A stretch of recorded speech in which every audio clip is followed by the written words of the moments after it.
बड़े भाई का प्यार होता ही ऐसा है जो एक छोटी बहन के लिए किसी आशीर्वाद से कम नहीं होता। आज की कहानी ऐसे ही संस्कारों से भरी है। कहानी शुरू होती है। एक दिन अचानक देवकी ससुराल को छोड़कर बड़े भाई के घर आ जाती है। घर पर सब ये देखकर काफी हैरान थे। वहीं देवकी के बड़े भैया की आंखें सब कुछ समझ गई, इसलिए बड़े भैया ने घूर कर देखा तो देवकी सिकुड़ गई। उनके पूछने पर कितनी ही मुश्किल से देवकी ने इतने दिनों तक रटा हुआ डायलॉग उन्हें बोला। अब देवकी को लग रहा था कि काश वो बड़े भैया की पसंद से शादी कर लेती तो उसे ये दिन नहीं देखना पड़ता, लेकिन अब उसे लग रहा था कि ये सोचकर भी क्या फायदा। तभी वो एकदम से अपने पुराने समय में खो जाती है, जिस दिन उसने आकर बड़े भैया को पहली बार अपने पति देव के बारे में बताया था। पूरे घर में बड़े भैया से आंख मिलाकर कोई अपनी बात बोल भी पाए, ऐसा साहस घर में किसी का नहीं था। लेकिन उस दिन देवकी ने बहुत हिम्मत जुटाकर उन्हें सब बोल दिया था, जिसे सुनकर बड़े भैया ने काफी सीरियस होकर पूछा था, क्या बोला तूने, जरा फिर से कहना। जिस पर देवकी ने दबी आवाज में फिर से बोला, कह तो दिया एक बार। जिस पर बड़े भैया ने उससे दोबारा बात दोहराने को बोला और कहा, कोई बात नहीं, एक बार फिर से कह, अक्सर दूसरी बार कहने से बात का मतलब बदल जाता है। जिसकी बात देवकी ने नीचे देखते हुए कहा, मुझे देव से शादी करनी है।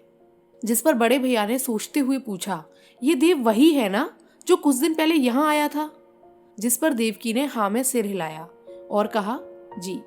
जिसकी बात बड़े भैया ने फिर से पूछा, और वो बंगाली है। इस पर देवकी ने हल्के से कहा, जी।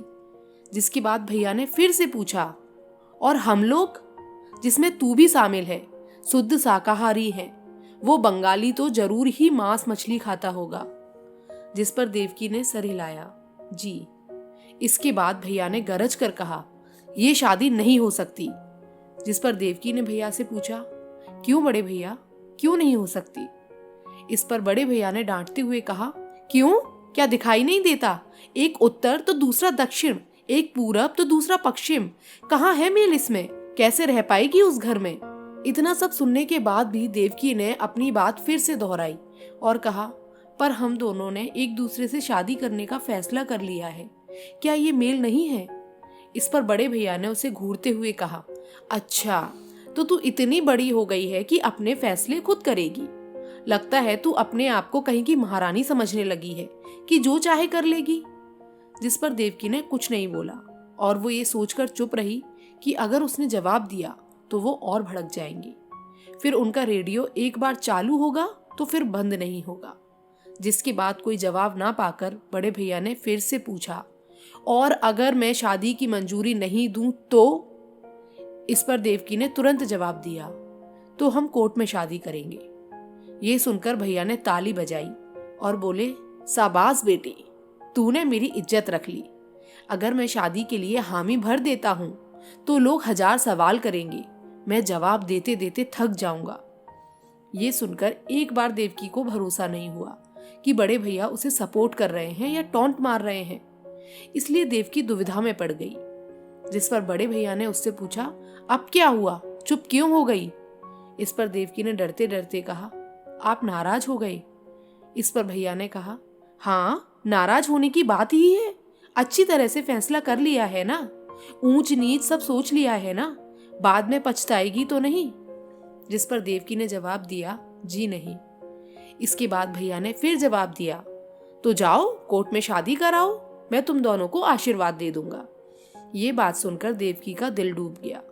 भैया से मंजूरी पाकर वो खुश नहीं हुई, क्योंकि हर लड़की की तरह वो भी दुल्हन बनकर पूरी सज धज कर विदा होने की आशा रखती थी। लेकिन अब उसके सारे सपनों का रंग फीका पड़ने लगा।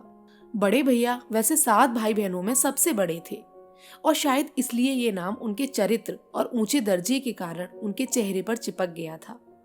माता पिता के गुजर जाने के बाद घर की सारी जिम्मेदारी उनके कंधों पर आ गई थी। 2 भाइयों की शादी तो पिता ने ही कर दी थी, और मरने से पहले 2 बहनों की शादी तय कर दी थी।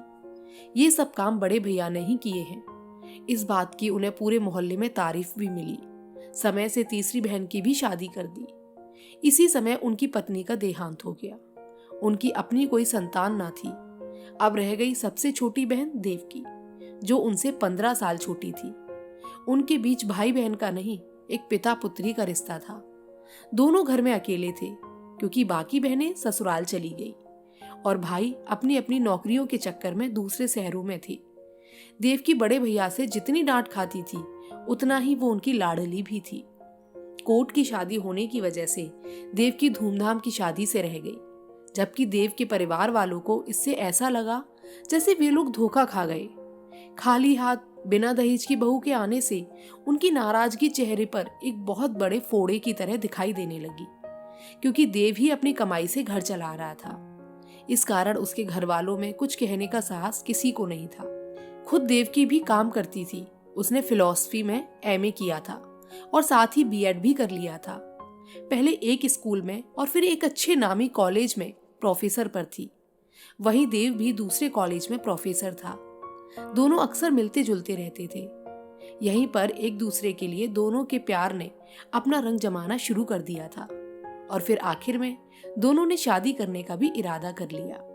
वैसे तो उन्हें दोनों परिवारों के विरोध का भी आभास था, पर कोशिश यही थी कि शादी बिना किसी झंझट के हो जाए, बाकी देख लेंगे। लेकिन उम्मीद के उलट बड़े भैया ने कुछ नहीं कहा।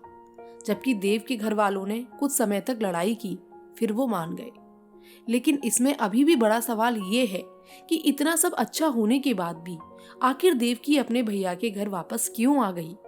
ये जानने के लिए आपको थोड़ा इंतजार करना पड़ेगा। जब तक के लिए आप हमारी वीडियो देखते रहें।